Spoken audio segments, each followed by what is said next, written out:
sekarang kita akan geser dulu ke sesi presentasi berikutnya yang akan dilakukan oleh Mas Henrico nih untuk menggambarkan apa sih yang pengalaman Q2 dalam mendampingi perusahaan Indonesia dalam melindungi datanya. Untuk Mas Henrico, silakan Mas untuk memulai presentasinya. Baik Mas, saya coba share screen dulu. Sudah nampak ya Mas? Ya, sudah kelihatan Mas. Oke, saya coba full screen. Oke, baik. Oke, selamat pagi para hadirin semuanya. Terima kasih juga nih untuk Pak Wisnu tadi untuk perkenalannya, dan salam kenal juga nih untuk rekan-rekan narasumber lain, yaitu Pak Syaraki, Pak Genesa, dan juga Pak Dani. Sebelum saya memulai sharing singkat saya, izinkan saya juga untuk memperkenalkan diri kembali. Nama saya Henrico Perkasa dari Q2 Technologies. Oke. Saya coba masuk ke slide pertama saya. Jadi tadi kan kita udah banyak bicara tentang breach, juga ada kebocoran data. Namun emang berapa sih sebenarnya kerugian yang ditimbulkan oleh satu kejadian dari data breach?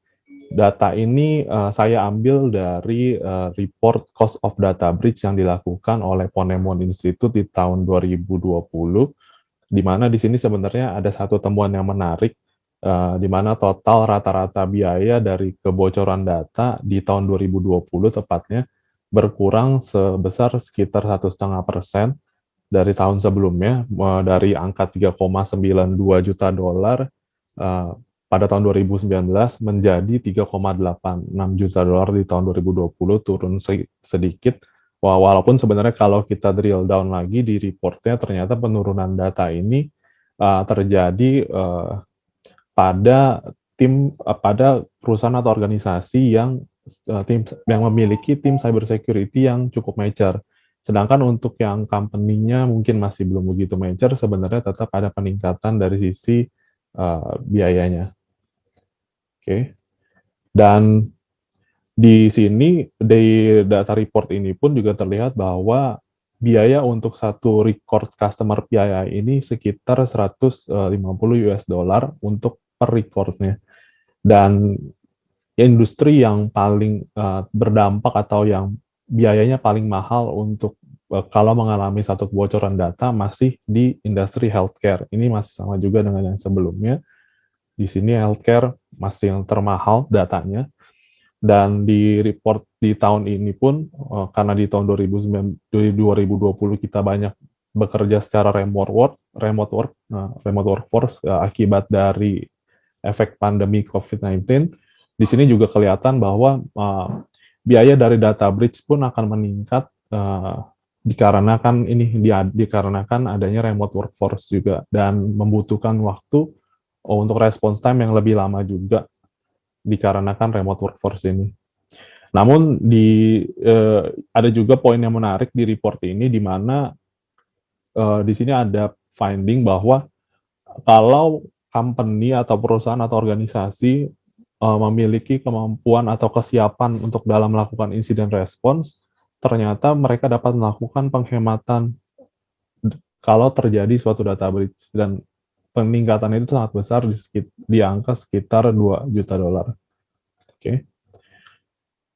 Dan kalau menariknya sebenarnya kalau kita bicara dari incident response tadi, sebenarnya dari studi yang dilakukan oleh IBM di tahun 2018 mengenai incident response, didapat bahwa ternyata merespon satu cyber security incident ini masih jadi tantangan yang besar bagi perusahaan.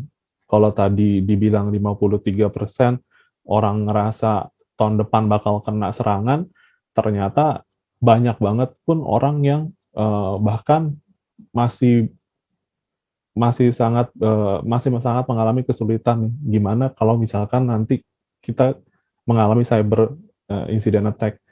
Nah, di report ini pun terlihat bahwa 77% mengakui bahwa mereka nggak punya nih satu incident response plan formal yang diterapin di dalam organisasinya.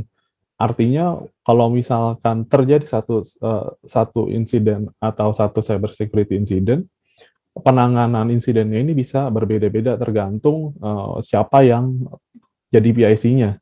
Sedangkan kalau kita tahu nih, kalau misalkan satu breach ini makin lama nggak ditanganin, makin berdampak baik dari sisi makin berimpact, makin makin besar dampaknya, dan juga makin berimpact terhadap uang. Artinya kerugiannya pun akan semakin besar. Makin lama permasalahannya bisa jadi semakin serius. Bahkan kesalahan dalam melakukan penanganan pun bisa berakibat fatal bagi organisasi kalau kita bicara dalam kelangsungan bisnis. Makanya tadi kan juga ada banyak tuh perusahaan-perusahaan yang kecil once mengalami satu cyber attack, beberapa bulan kemudian dia bisa mengalami bisnisnya out of business, ya dikarenakan tadi kesulitan atau kurang tepatnya dalam melakukan penanganan terhadap cyber incident tadi. Makanya tadi kita banyak bicara tentang cyber atau business resilience juga. Nah, kalau kita ambil contoh di case 2017, di sini kita ambil case di kasus Uber waktu itu di tahun 2017. Ini sebenarnya jadi salah satu contoh bagaimana kalau penanganan insiden keamanan yang kurang baik dapat berakibat fatal.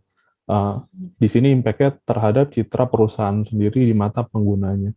Di mana kalau kita belajar dari case yang terjadi di sini, Uber mengalami kehilangan terhadap public trust dikarenakan kasus yang terjadi saat itu, di mana saat Uber mengalami satu cyber incident, mereka tidak buka, mereka nggak open ke publik apa yang terjadi, melainkan mereka coba nutupin dan dia juga bayar hackernya kayak bayar ransomware untuk supaya mereka menghapus data dan untuk diem. Di sini sebenarnya mereka juga telah melakukan kesalahan karena tidak memenuhi peraturan yang berlaku saat itu di Pennsylvania. Nah, lantas sebenarnya faktor apa sih sebenarnya yang berperan dalam membangun satu organisasi yang tahan terhadap cyber attack? Jawabannya tetap di 3 faktor. Seperti yang tadi juga disebutkan juga Mas Genesa juga, ada people, ada proses, ada teknologi. Di sini memang tetap 3 faktor ini adalah faktor utama yang dibutuhkan untuk membangun satu defense yang efektif bagi organisasi. Kalau kita mulai dari people, orang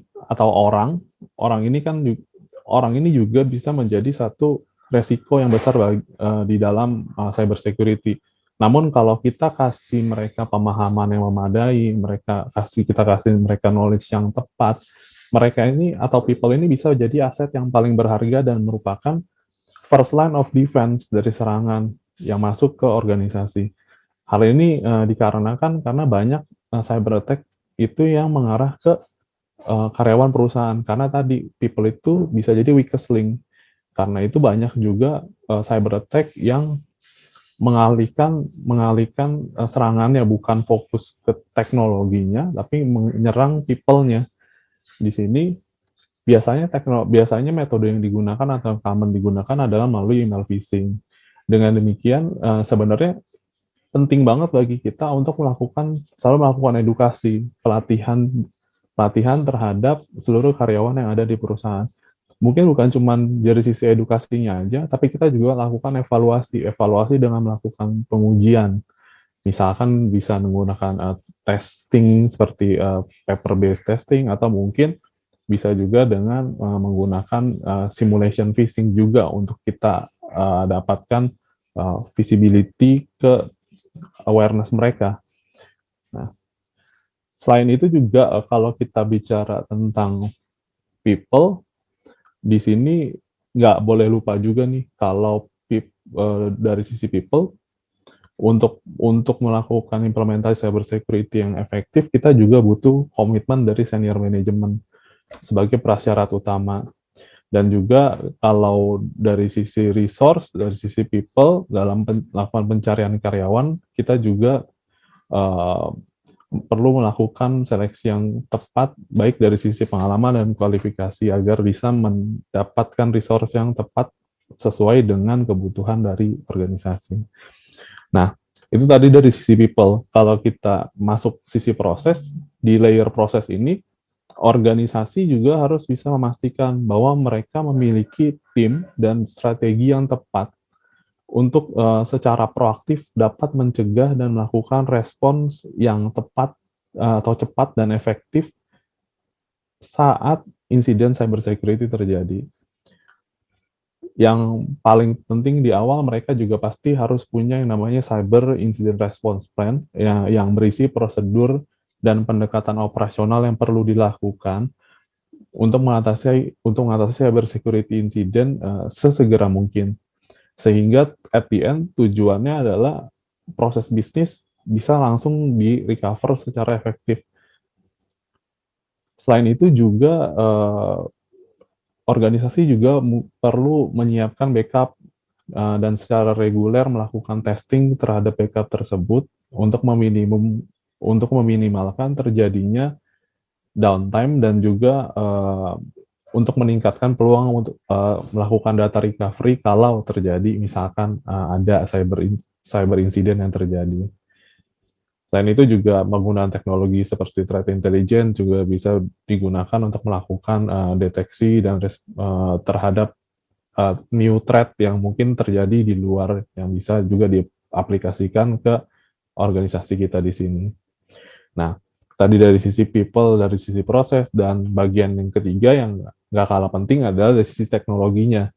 Karena teknologi ini juga komponen yang penting, karena di teknologi inilah sebenarnya kita melakukan penerapan kontrol untuk postur keamanan organisasi kita. Di area teknologi ini pun organisasi perlu memahami nih, gimana sih teknologi itu bekerja dalam melakukan pengamanan. Dan organisasi juga perlu melakukan monitoring atau kontrol terhadap setiap perubahan yang ada di perangkat teknologi yang ada. Dan dari sisi teknologi pun organisasi juga perlu memilah-milah teknologi yang tepat agar tidak terlalu banyak teknologi, karena semakin kompleks teknologi yang digunakan, nantinya kekhawatirannya bukan makin membantu, malah makin menyulitkan rekan-rekan yang ada di operation. Lalu juga dari sisi di teknologi, kita juga perlu melakukan patch ataupun update secara berkala dan diaplikasikan secara reguler. Dan juga kita harus selalu melakukan monitoring terhadap log file juga untuk memastikan kalau ada perubahan atau tidak, dan juga memastikan kalau ada anomali yang terjadi. Oke. Lalu bagaimana sih kira-kira proses detection dan respons yang efektif? Mungkin untuk kasih sedikit penjelasan di area tersebut, saya coba ambil angle dari bagaimana perjalanan sebuah security incident di sini. Nah, pertama, untuk melakukan respons terhadap satu insiden yang terjadi, otomatis sebelumnya kita harus punya kemampuan deteksi terlebih dahulu. Kalau tadi di awalnya, sebelum deteksi dan respons juga pastinya identify dan protect itu juga harus kita lakukan di awal. Namun setelah melakukan dua part tersebut sebagai baseline kita, sebelum melakukan respons, kita harus bisa melakukan deteksi. Karena tanpa melakukan deteksi, kita nggak punya informasi apa-apa di sini. Dan oleh karena itu, biasanya dalam proses melakukan monitoring, kita menggunakan yang dilakukan oleh tim SOC, biasanya kita pakai teknologi yang namanya SIEM. SIEM inilah yang akan jadi dashboard utama bagi tim SOC analis dalam melakukan monitoring. Nah, di sini visibility ke dalam environment yang kita protect adalah satu hal yang paling penting. Oleh karena itu, informasi kayak berupa event atau log yang muncul dari seluruh perangkat, baik maupun server, perangkat perimeter, network device, data security tools, dan sebagainya, dikumpulkan seluruhnya ke dalam SIEM. Di sini SIEM perannya adalah melakukan konsolidasi dan juga melakukan korelasi terhadap insiden yang terjadi. Nanti dari ratusan ribu, mungkin bahkan jutaan log yang diolah, CM akan ngebantu analis nih dengan memberikan satu prioritize insiden yang selanjutnya bisa dianalisa kembali, yang jadi fokus utama dari si tim analis untuk melakukan analisa. Dan once tim analis sudah melakukan validasi terhadap insiden tersebut, mereka biasanya sekarang CM ini kan terintegrasi dengan teknologi lain yang namanya SOR atau Security Orchestration, Automation, and Response. Nanti once divalidasi dengan terintegrasi ke sistem SOR tadi, analis bisa membuat satu tiket insiden dan melakukan assignment sesuai dengan tipe insidennya. Di sini masuklah ke teknologi berikutnya, yaitu di mana ada teknologi SOAR yang membantu dalam proses berikutnya untuk masuk ke respons. Nah, di sini di dalam platform SOAR nanti analis juga bisa menambahkan berbagai macam evidence yang mereka dapatkan dari hasil analisanya, dan juga melakukan assignment task juga mungkin ke tim lain. Di sini ada kolaborasi juga dengan tim lain yang mungkin perlu terlibat dalam penyelesaian insiden ini. Lalu di dalam SOAR sendiri biasanya ada yang namanya playbook, dan dengan penggunaan playbook ini juga beberapa task bisa diautomasikan juga, sehingga proses investigasi ataupun proses nantinya sampai ke recovery bisa berlangsung makin cepat nih, karena ada proses yang diotomasi. Nanti once setelah analisa selesai dilakukan dan langkah-langkah remediasi sudah dilakukan, analis nanti bisa tutup nih tiket insidennya dan mereport bahwa insiden sudah selesai di follow up. Semuanya nanti akan tersimpan di dalam security knowledge management, sehingga dapat berguna nih once kalau misalkan di kemudian hari terjadi kejadian yang sama, nanti tim analis yang lain juga jadinya tahu nih kira-kira kalau kejadian ini kita harus melakukan apa sih, dulu historinya seperti apa yang pernah terjadi, atau mungkin ini ternyata kejadian yang berulang-ulang terus. Nah, dengan adanya si teknologi CM dan SOAR ini, proses mulai tadi dari deteksi, kita bilang dari deteksi hingga respons terhadap insiden dapat berjalan secara terstruktur ya, dari awal hingga akhir. Sehingga proses mitigasi dari setiap security insiden dapat berlangsung sesegera mungkin. Yang tujuannya sebenarnya adalah meminimalisir resiko yang semakin meluas kalau penanganan insiden terjadi secara berangsur-angsur. Nah,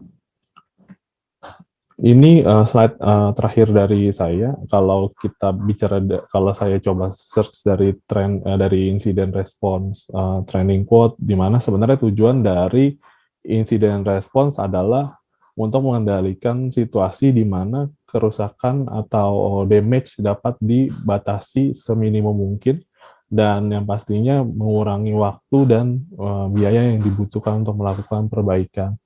Sehingga tujuannya adalah bisnis dapat terus berjalan tanpa mengalami disrupsi, ataupun kalau ada disrupsi terjadinya kita bisa buat seminimum mungkin. Itu tujuan dari incident response yang tepat. Makanya tadi deteksi dan respons bisa membantu company dalam memperkuat business resilience tadi, karena once terjadi satu cyber incident yang terjadi, kita bisa melakukan mitigasi sesegera mungkin sehingga tidak mengganggu keberlangsungan dari bisnis tersebut. Mungkin demikian sharing dari saya, kiranya bisa dapat memberikan insight bagi hadirin sekalian. Stay safe, stay healthy, and stay resilient. Oke, terima kasih Mas Enrico. Jadi ya kira-kira seperti itu ya, bahwa tadi ada data yang juga cukup menggelisahkan, gitu. 77% mengaku nggak punya tuh skenario kalau terjadi data breach segala macam, mereka nggak tahu mau ngapain gitu. Padahal sebenarnya ya amit-amit kita nggak kena, tapi sebagaimanapun seharusnya semua skenario terburuk itu udah diantisipasi ya, sehingga ketika pun itu terjadi bisa kita lakukan langkah mitigasinya. Kira-kira seperti itu Mas Henrico ya, sharing tadi ya. Oke. Betul. Terima kasih Mas Henrico atas sharingnya. Kita akan coba ngobrol lagi nanti di diskusi panel.